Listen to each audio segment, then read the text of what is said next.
Mesdames, Messieurs, bonjour. Merci de rester fidèles à Radio Sénégal. 19h au micro, François-Xavier Thiaw. Les titres de cette édition: non à la division par deux des pensions de retraite pour un paiement mensuel. C'est ce qu'ont dit ce matin les retraités qui ont marché de la place de l'Obélisque à la RTS. Ils ont réclamé par ailleurs une hausse de 50% des pensions. Impossible, a dit le directeur général de l'IPRES à l'état actuel des finances de la boîte. Les travailleurs de l'administration fiscale en colère, ils viennent de déposer un préavis de grève. C'est pour réclamer une répartition plus équitable du fonds commun ainsi qu'une gestion sans discrimination des carrières des agents. Les femmes de la Sénégambie traditionnelle pour une transition pacifique en Gambie. En conclave à Ziguinchor, elles se sont engagées à jouer leur partition pour la paix et la sécurité dans la sous-région. Dans la deuxième partie du journal L'Espoir avec Abi Diallo, notre invité du jour, Eva-Marie Coll-Seck, ministre de la Santé. Et puis en fin d'édition, la revue de presse signée Arona Diouf. Bienvenue à toutes et à tous. Elles étaient dans la rue ce matin. Les personnes du 3e âge ont marché de la place de l'Obélisque au rond-point du Triangle Sud en face de la RTS. C'était pour dire non à la mensualisation des pensions de retraite si cela signifie la division par deux du montant à toucher. Pour les retraités manifestants ce matin, il faut une hausse de 50% pour accompagner cette réforme. Birahim Fall, coordinateur du cadre unitaire des associations de retraités, au micro de Maria Mamane. On est là pour exprimer ce que nous avons ressenti depuis que l'IPRES a fait ce qu'elle a fait dans le domaine de la mensualisation. Nous n'avons jamais opposé pour la mensualisation. Mais seulement, ce que nous dérange aujourd'hui, c'est la division des pensions par deux, sans aucune mesure d'accompagnement. Mais nous sommes entièrement d'accord sur la mensualisation et pas les 10% aussi. Ils ont dit qu'en fait, ils vont aller à la mensualisation et ils vont augmenter quand même les 10%. Nous nous sommes dit aujourd'hui que les 10% sont tellement minimes, ça ne peut pas régler les problèmes. Nous ne voulons pas de 10%. S'ils veulent maintenant, ils n'ont qu'à réviser ces taux-là et aller jusqu'à 50%. Aujourd'hui, on organise une marche et c'est l'ensemble des organisations qui sont actuellement autour maintenant du cadre unitaire qui sont rassemblées ici pour exprimer leur mécontentement au président de la République. On a une trajectoire, on quitte la place de l'Obélisque pour aller directement au rond-point de la RTS. Le ministre du Travail nous a reçus lundi avec le bureau du cadre unitaire. Il y avait là-bas en présence le directeur général, il y avait le représentant du ministre de l'économie et des finances, le représentant du travail, donc maintenant avec quelques membres du gouvernement. Mais seulement, ce qu'ils veulent nous imposer aujourd'hui, c'est de nous dire, écoutez, si vous ne voulez pas, on divise la pension par deux, on vous donne la moitié et l'autre moitié, vous pouvez rester pour l'autre mois, alors allez prendre ça. Moi je dis qu'en fait, ça c'est pas responsable. Voilà, Birahim Fall, coordinateur du cadre unitaire des associations de retraités. Réponse donc du directeur général de l'IPRES. Mamoudou Simbeng déclare que les allocataires qui le souhaitent peuvent garder leur pension payable chaque bimestre. Il indique aussi qu'en l'état actuel des finances de l'IPRES, il est impossible d'augmenter de 50% les pensions de retraite.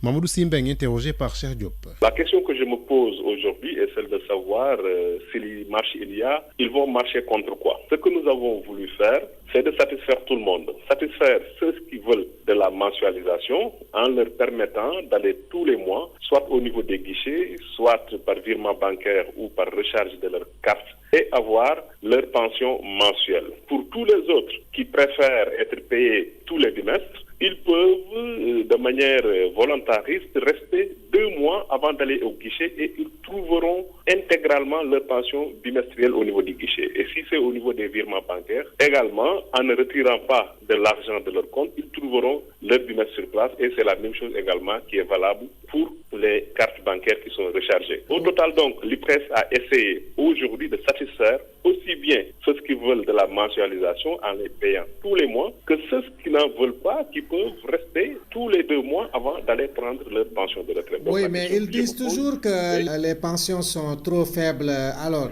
quand ils réclament 50% de hausse, est-ce que c'est dans l'ordre du possible? En réalité, ce ne sont pas les pensions qui sont faibles, ce sont les droits constitués qui sont faibles. Une augmentation de 50%, cela signifierait exactement que l'IPRES va passer donc de plus de 81 milliards à plus de 120 milliards de pensions de retraite par an. Nous, IPRES, notre rôle, c'est de préserver l'équilibre du régime. Ceux qui rejettent la mensualisation, il n'y a plus d'argument parce qu'on leur permet de rester dans le bimestre. Mamoudou Simbeng, directeur général de l'IPRES. Nous restons sur l'actualité de la retraite avec les syndicats de l'hôtellerie qui ont posé le débat hier. Selon eux, le patron du King Fahd ne respecte pas la généralisation de la retraite à 60 ans.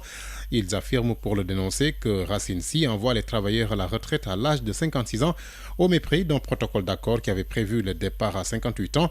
Mais que dit la loi à ce sujet? Nous avons posé la question à un inspecteur du travail. Selon lui, l'âge du départ à la retraite au Sénégal peut faire l'objet d'un accord entre partenaires sociaux et direction générale. C'est une disposition du Code du travail qui ne s'oppose pas à l'arrêté ministériel de 2015 qui consacre la retraite à 60 ans. Cette mesure, en tout cas, fait suite à la modification. Voici les explications de l'inspecteur du travail, Mamadou Kamara Fall. Il est joint par téléphone par Gorbel Jacob. Cet arrêté 1418 du 2 février 2015, il est bien précisé que l'âge d'admission à la retraite est fixé à 60 ans. Toutefois, les travailleurs peuvent bénéficier par anticipation d'une retraite à partir de 55 ans dans les conditions qui seront fixées par les règlements intérieurs. Maintenant, cet arrêté qui prenait effet le 2 février 2015 a fait l'objet de remarques et suggestions du patronat que nous comprenons par ailleurs parce qu'en 2005, il y avait déjà un accord interprofessionnel national sur la retraite et lequel accord sur la retraite à 60 ans avait sérié la question en prévoyant des postes pour lesquels la pénibilité de certains emplois et autres ne permettait pas qu'on puisse aller jusqu'à 60 ans. Mais il y a une évolution depuis la signature de l'arrêté qui a consacré donc la retraite à 60 ans suite à la modification des statuts de l'institution de prévoyance de retraite du Sénégal. Il est effectivement possible qu'une convention collective de travail puisse être conclue entre les représentants d'un ou plusieurs syndicats, groupements professionnels de travailleurs d'une part, et d'autre part une ou plusieurs organisations syndicales d'employeurs ou un ou plusieurs employeurs pris individuellement. Mais il me faudrait quand même rappeler que l'esprit souvent des conventions collectives ou des accords collectifs de travail, c'est de s'adapter en les améliorant les dispositions du Code du travail. Et qu'en l'espèce, donc, la négociation collective a toujours prévu des dispositions plus favorables que ce que les textes réglementaires prévoient.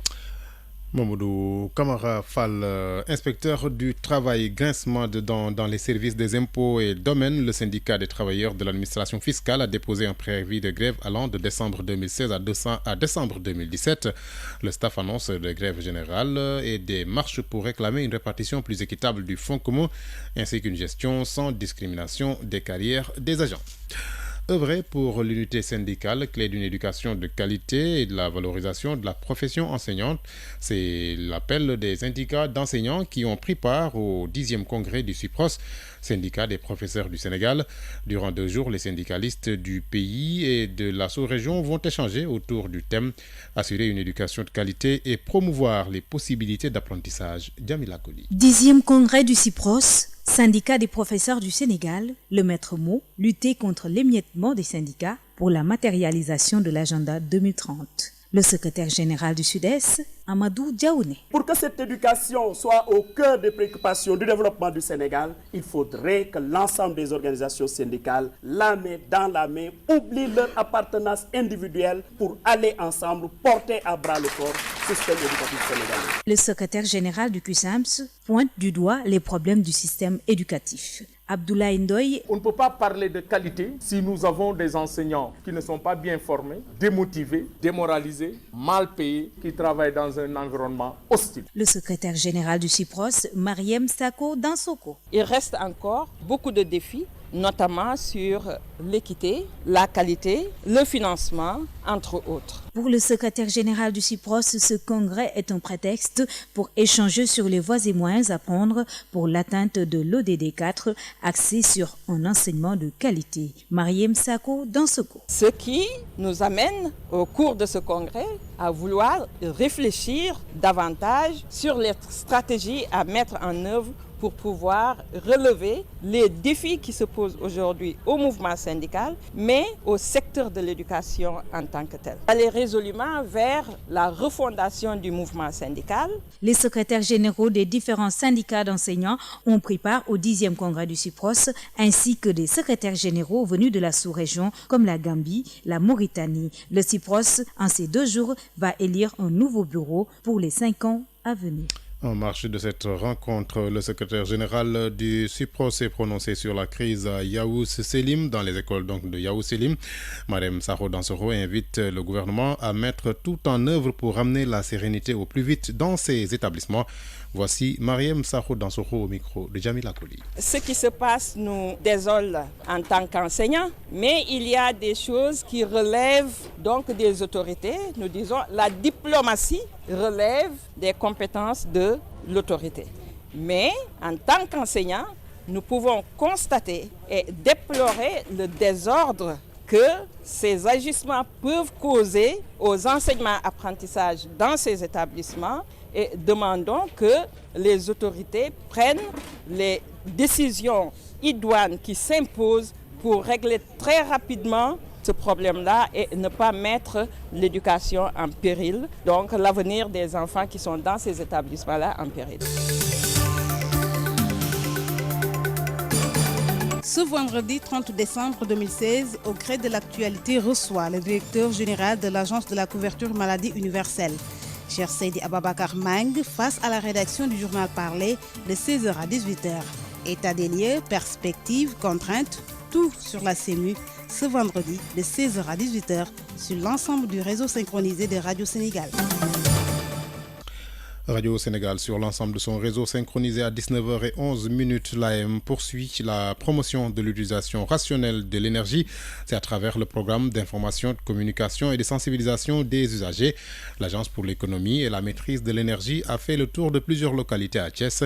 L'objectif est de doter les populations d'outils efficaces d'économie d'énergie et de réduction de la facture d'électricité. Aminata Dieye. L'AEME partage avec les populations de Thiès des méthodes et conseils pratiques pour l'utilisation rationnelle de l'énergie. L'Agence pour l'économie et la maîtrise de l'énergie a sillonné plusieurs localités, dont Pire, Tivaouane, Ndiassane et Thiès, pour la diffusion d'outils sur l'économie d'énergie, ce qui devra permettre aux populations d'identifier toutes les stratégies à adopter pour économiser l'énergie. Une initiative qui entre dans le cadre de la campagne de sensibilisation, de communication et d'information sur la maîtrise de l'économie. Biram Faye, directeur général de l'AEME. Dans le cadre de notre campagne d'information, de communication et de sensibilisation sur les économies d'énergie.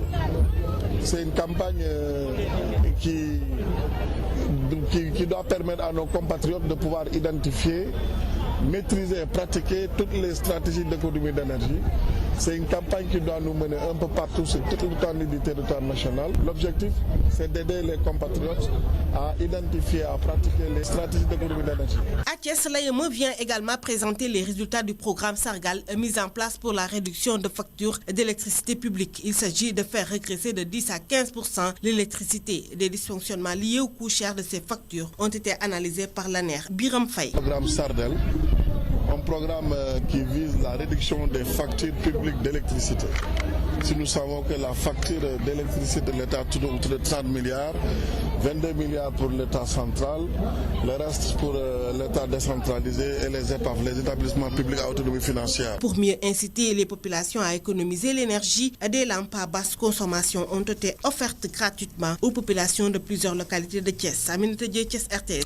Le Sénégal a collecté en 2014 1462 milliards d'impôts alors que son potentiel était de 1695 milliards.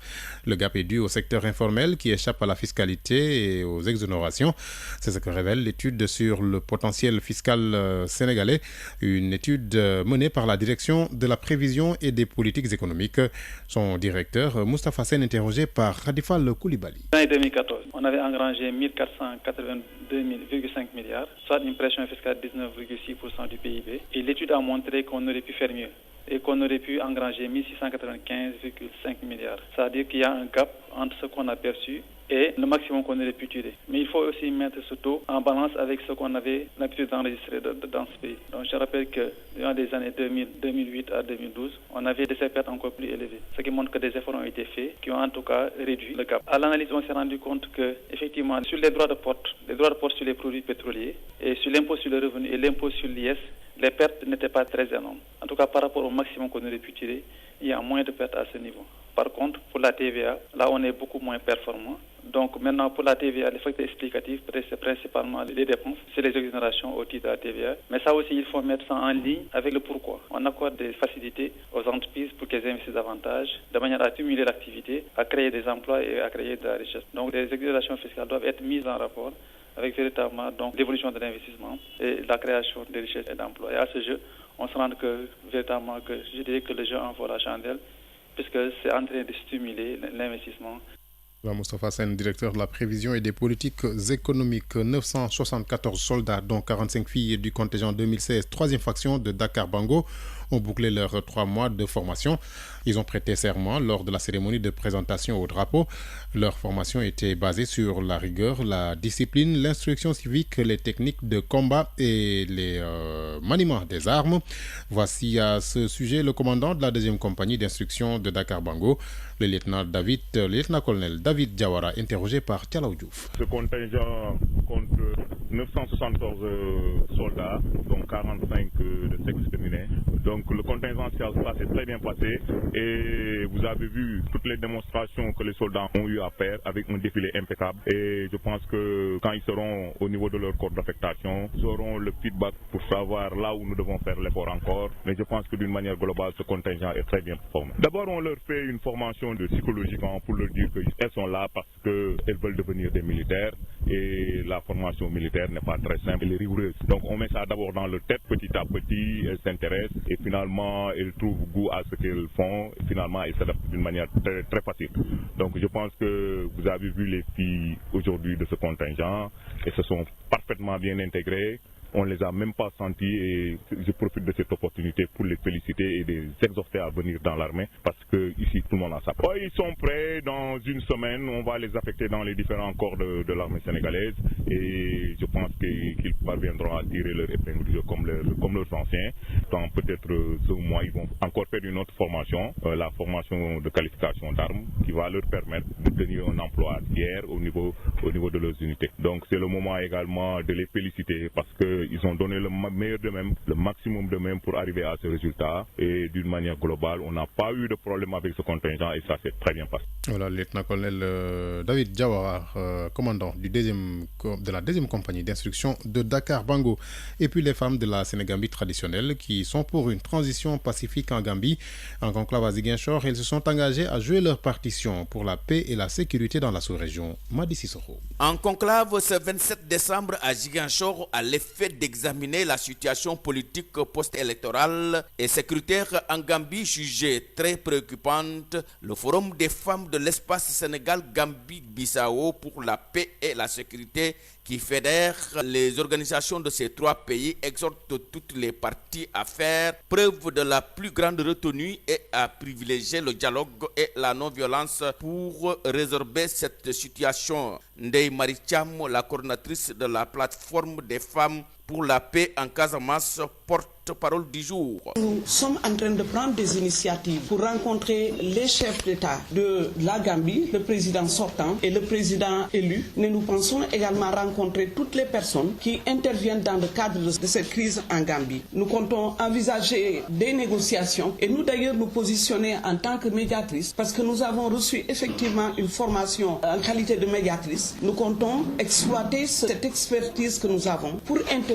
dans la résolution du conflit en Gambie. Nous privilégions le dialogue, la diplomatie, la résolution pacifique de ce conflit-là. Le forum exhorte vivement l'armée gambienne à ne pas se dresser contre la volonté de son peuple qui a su faire preuve d'une grande maturité jusqu'à là et a exprimé sa volonté de changement, de progrès et de paix. Le forum salue également toutes les initiatives et efforts de la CEDEAO et de l'Union africaine dans le but de trouver une issue paisible. RT Ziguinchor, Madi Sissoko.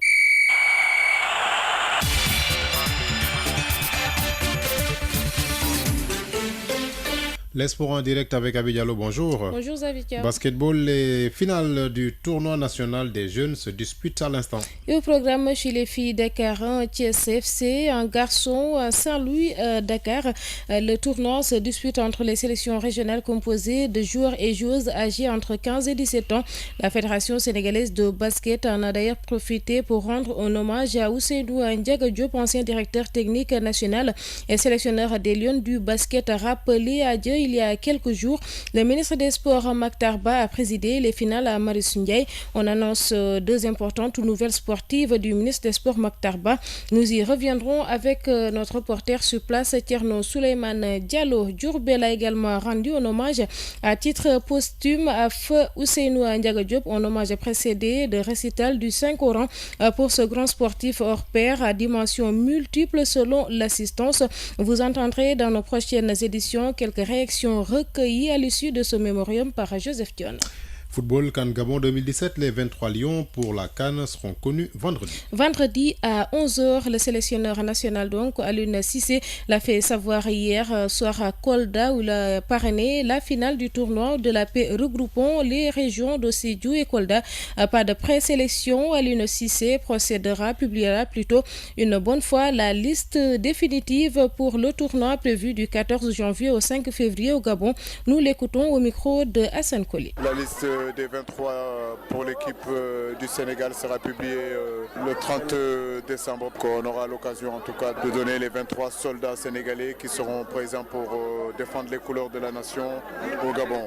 Mais au-delà de cette publication de liste, aujourd'hui je suis dans le Pakao. Hier j'étais à Dakar. Je pense qu'aujourd'hui il faut que tout le Sénégal se mobilise derrière cette équipe nationale. Je crois aux prières des Sénégalais. Et on sait que les Sénégalais, quand le Sénégal est un, nous sommes forts et nous arrivons en tout cas à surmonter en tout cas les difficultés.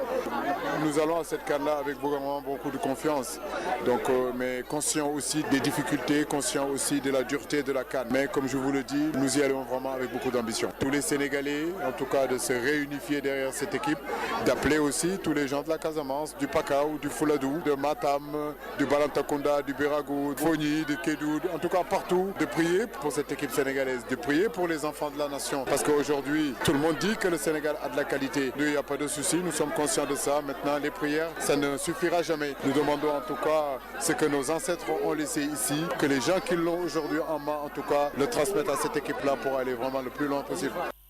Des prières sollicitées donc par le sélectionneur Aliou Cissé. En tout cas, les sélections ont toujours le choix entre la liste définitive ou une présélection de joueurs en vue de la CAN. L'objectif, c'est d'avoir la meilleure liste possible en évitant des erreurs par rapport au choix. C'est en tout cas selon notre consultant technicien du football, Cheikh Tidiane Biteye. Il est joint par téléphone par Benoît Badiane. Il y a toujours deux options qui sont soit d'aller directement avec son groupe en positionnant une liste d'attente avec des réservistes, ou si on n'est pas prêt dans sa tête, élargir le plus possible avec une préliste. Je pense que certains ont opté pour la préliste. Maintenant, je pense que ce qui est important, c'est l'objectif d'avoir en sa possession la meilleure liste possible en minimisant surtout les erreurs par rapport au choix, parce que toujours ça demande des réglages. Maintenant, il reste à dire que ce ne sera pas facile pour l'un ou l'autre cas, parce que simplement, surtout pour le cas du Sénégal, où il y a une pléthore de joueurs au niveau de tous les postes. Je pense que ce sera très compliqué et certainement c'est la raison qui l'a poussé en tout cas à faire ce choix. Maintenant, on peut retenir que dans l'un ou l'autre cas, il y aura toujours des inconvénients, parce que pour le premier cas, avec la préliste, on laissera toujours des frustrés et ça peut déteindre à l'ambiance du groupe. Pour l'autre cas également, s'il y a une blessure, s'il y a un joueur qui a montré sa méforme, en intégrant un autre qui était sur la liste d'attente, c'est toujours une frustration. Mais le plus important, c'est essayer de garder en tout cas les meilleurs joueurs qui auront envie d'être les meilleurs du moment, de pouvoir répondre aux différentes stratégie par rapport en tout cas à ce que l'entraîneur aura prévu. Je pense que tout cela combiné permettra d'avoir en tout cas une meilleure possible. C'est des raisons comme ça qui font que souvent on étale un peu ou avec une préliste ou en tout cas avec une liste d'attente. À l'instant, Cheikh Tidiane Biteye, notre consultant technicien du football, pour rappel, Aliou Cissé fera face à la presse vendredi à 11h. C'est pour la publication des 23 joueurs retenus pour la CAN Gabon 2017. Abi Diallo, merci. Rétrospective 2016. Radio Sénégal vous replonge dans les faits marquants de l'année. À partir du lundi 26 décembre, suivez nos différents invités politiques, économie, international, santé, sport, société. À 13h en français, ce 31 décembre, revivez 2016 sur Radio Sénégal. Le 31 décembre, le journal de l'année à 12h en Wolof. À 18h, la rétro des régions en Wolof suivie du français à 19h. Le 31 décembre, Revivez 2016 sur Radio Sénégal. À présent, notre invité, il s'agit de Madame le ministre Awa Marie Coll Seck, ministre de la Santé et de l'Action sociale. Elle répond aux questions de Mariam Mané. Bonjour Madame le ministre. D'abord, quelle est la pertinence de cette première conférence nationale sur les décès maternels et ripostes? La mortalité maternelle et néonatale est vraiment une priorité. Cette lutte est une priorité pour le ministère de la Santé et de l'Action sociale, mais également une priorité pour tout le gouvernement et pour Monsieur le Président de la République qui considère que tous les efforts doivent être faits pour éviter que les femmes meurent en donnant la vie ou qu'en ayant fait tout l'effort de mettre un enfant au monde, que cet enfant meure dans le mois qui suit. Donc cette mortalité néonatale qui existe partout dans le monde, mais surtout dans les pays en développement et surtout en Afrique subsaharienne, c'est une mortalité pour laquelle nous devons faire tous les efforts. Nous avons utilisé des outils particuliers qui nous permettent de faire la surveillance de la mortalité maternelle au Sénégal. Cela est encore une fois un élément de pionnier pour le Sénégal et nous sommes en train de voir les premiers résultats et de voir également comment effectuer une bonne riposte. C'est pour cela que nous avons fait donc cette première conférence nationale qui va être une étape importante pour l'avenir parce que nous allons généraliser cette surveillance-là et la riposte sera encore plus poussée pour que nous évitions au maximum la mortalité maternelle et néonatale. Quelle est la situation du Sénégal? Le Sénégal a fait, il faut le dire, beaucoup d'efforts. Je viens de certains pays où les pays sont encore à 1000 décès pour 100 000 naissances vivantes au niveau de la mortalité maternelle, ou bien même pas loin de chez nous à 500 décès pour 100 000 naissances vivantes. Au Sénégal, nous sommes aujourd'hui à 315 décès pour 100 000 naissances vivantes. Et cela, même si c'est bien comme chiffre, quand on part aux chiffres de la région africaine, nous considérons que c'est trop. Nous considérons qu'il faut encore faire des efforts et c'est pour cela que des efforts importants ont été faits au Sénégal, comme par exemple les efforts qui permettent aux infrastructures maintenant de prendre en charge les césariennes gratuitement. Ça, c'est une nouveauté au Sénégal. Nous avons également fait un bond qualitatif en matière de planification familiale. Nous étions, il y a moins de 10 ans, je peux dire même en 2010, à peu près 10%. Maintenant, nous sommes à 21% de couverture. Nous avons également un recrutement important qui s'est fait au niveau donc, de la fonction publique concernant les sages-femmes. Ça aussi, nous avons des initiatives qui sont les sages-femmes itinérantes dans la région de Sédhiou et dans la région de Matam. Nous avons initié aussi ces sages-femmes itinérantes qui vont vers les villages, qui vont auprès des populations. Ça aussi, nous aimerions pouvoir le généraliser. Donc, il y a beaucoup d'efforts au Sénégal, ce qui explique peut-être notre situation un peu privilégiée dans la sous-région, mais nous considérons qu'il faut continuer encore ces efforts. En quoi faisant, Madame la Ministre? Notamment en faisant la surveillance des décès, c'est-à-dire en faisant ce qu'on appelle au niveau communautaire des autopsies verbales, que les personnes puissent dire pourquoi une femme est décédée.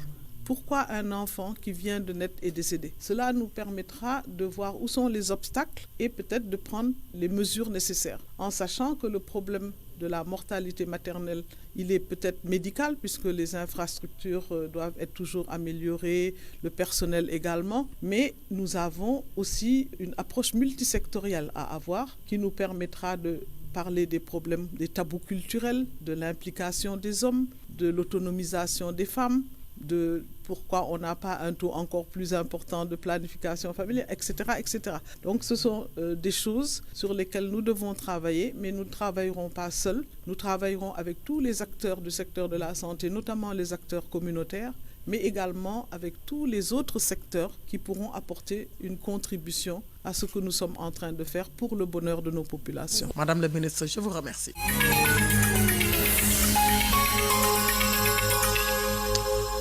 À présent, la revue de presse signée Aaron Diouf. Relations rompues entre le Sénégal et Israël. Le porte-parole du ministère des Affaires étrangères de l'État hébreu parle joint au téléphone à Tel Aviv par mes confrères du quotidien Emmanuel Nation sur le gel de la coopération avec le Sénégal. Estime, je le cite, nous ne pouvons plus accepter cette logique de 2 poids 2 mesures. Avant de se lâcher en ces termes, c'est avec beaucoup de tristesse que nous avons appris que le Sénégal avait soutenu cette résolution que nous considérons comme une résolution anti-israélienne. Et en écho à cette surprise ou mise au point, le porte-parole du ministère des Affaires étrangères de l'État hébreu sur un ton sec s'est laissé emporter selon Enquête Quotidien par le centre de sa géographie affective. Se livrant, se désole mon confrère à un exercice intellectuel peu diplomatique. Lui qui s'est aventuré à tailler le Sénégal seulement pour le commentateur du quotidien. Cette décision du Premier ministre israélien de geler sa coopération avec certains États et de rappeler ses ambassadeurs est mal perçue à Tel Aviv.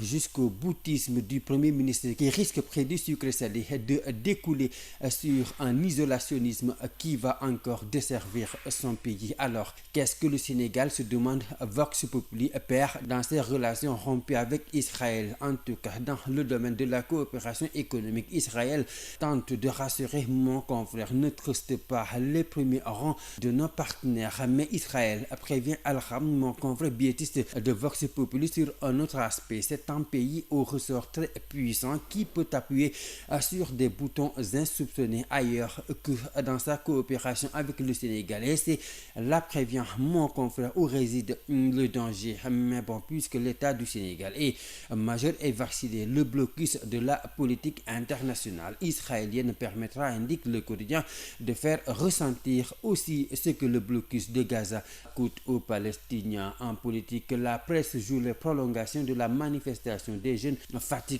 13 d'entre eux arrêtés, de jeunes manifestants qui reprochent, écrit les Échos, au président Macky Sall et les responsables de la localité de les avoir abandonnés à leur sort peu enviable, alors qu'ils étaient aux premières lignes du combat pour leur accession au pouvoir. Avec donc ce qu'il appelle le signal de fatigue. Birima de la Tribune estime que Macky Sall doit faire mentir ce vieil adage qui veut que nul n'est prophète chez soi, parce que c'est assez symbolique. Si cette frange de cette population réclame du travail et des conditions de vie plus décentes, c'est vrai qu'avec une opposition neutralisée, une société civile presque inexistante, une presse assagie, on peut dérouler, se nourrir et nourrir d'illusions. Mais attention, prévient la Tribune au réveil, car fatigue toujours si fatigué a donné le signal. Walf Quotidien, lui, qui veut surfer sur cette vague, évoque dans sa parution du jour cette chute de nombreux chefs d'État en 2016, avec l'électorat qui est devenu en Afrique très volatile. Radio Sénégal International,